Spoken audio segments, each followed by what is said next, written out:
I didn't expect the night to begin with both of my sisters standing on my doorstep, eyes red, hands shaking, like something terrible had already happened. They didn't hug me.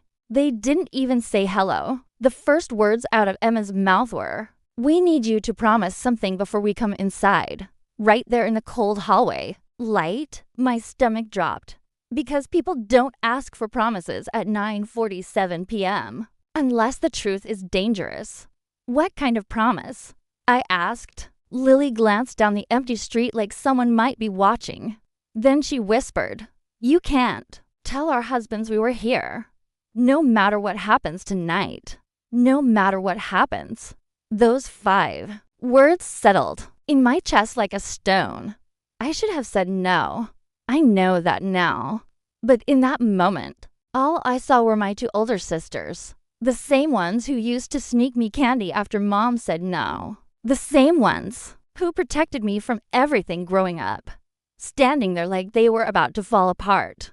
So, I stepped aside and said, "Okay, I promise." The second the door closed behind them, the air in my apartment changed.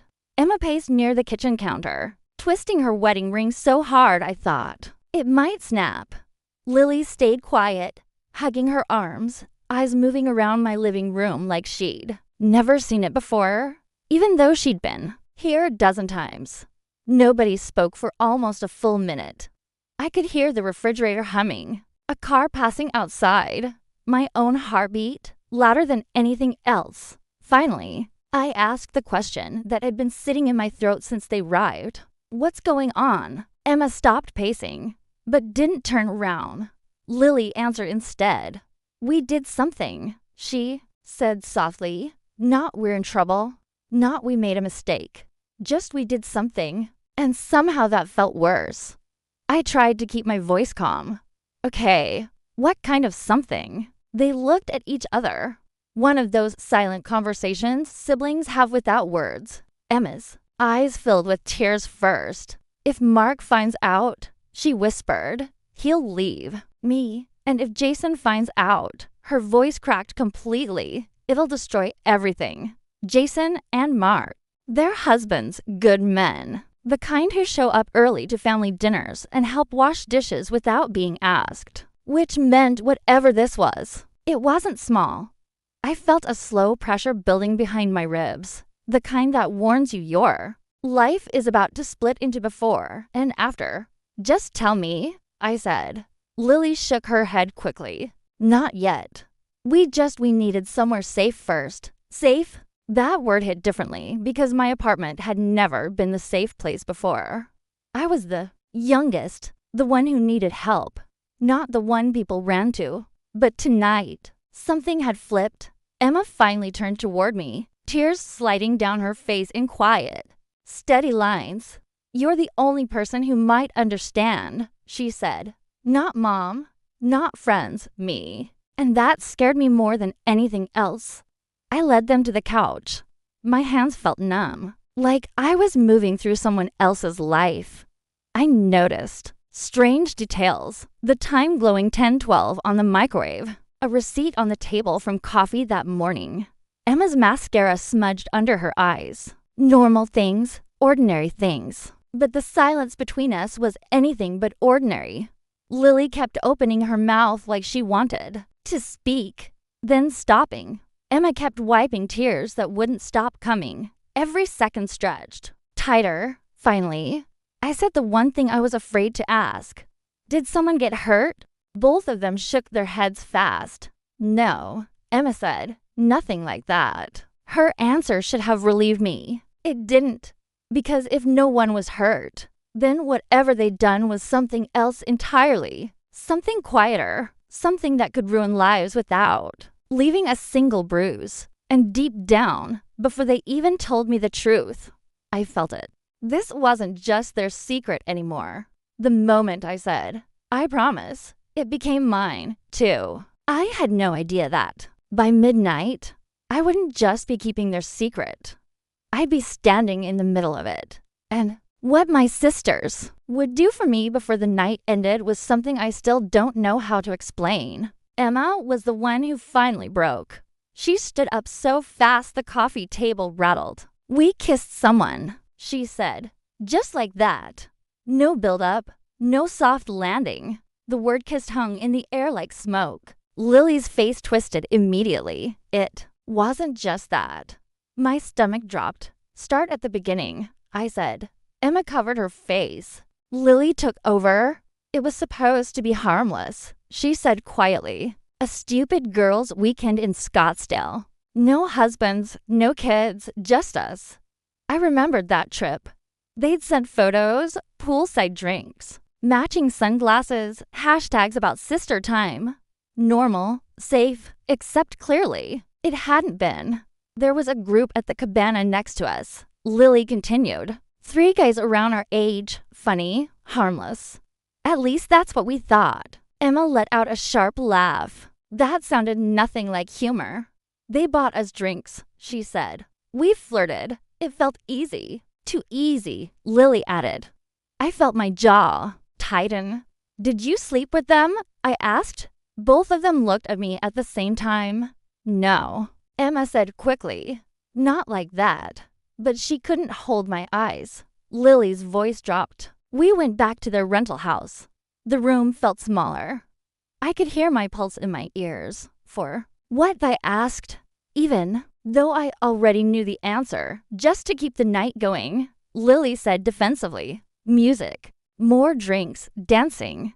Emma's voice came out in pieces. It didn't feel real. It felt like we were 22. Again. And then I pushed. Silence. Then Lily said it. "Things cross lines." That phrase so vague, so loaded. Emma wiped her face. Again.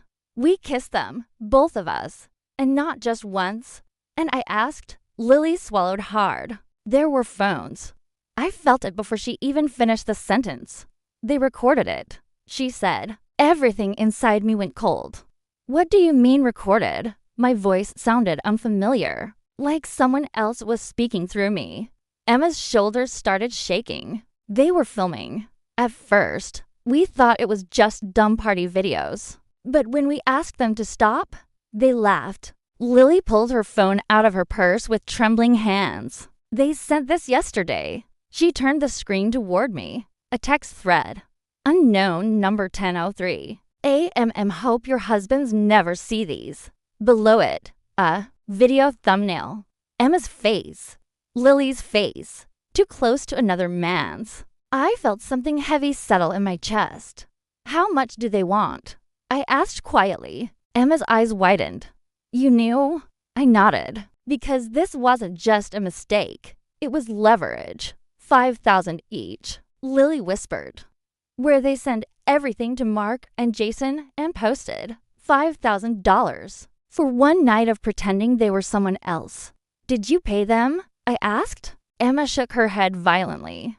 "No, we thought if we ignored them, they'd stop." "They didn't," Lily said. She scrolled. More messages, countdowns, threats, a screenshot of Mark's Facebook profile. My hands curled into fists. "Why come to me?" I asked, even though I already knew. Emma stepped closer. "Because you work in it," she said. "Because you understand this stuff. Because you might know how to make it disappear." There it was. The real reason, not just emotional support. They needed a solution.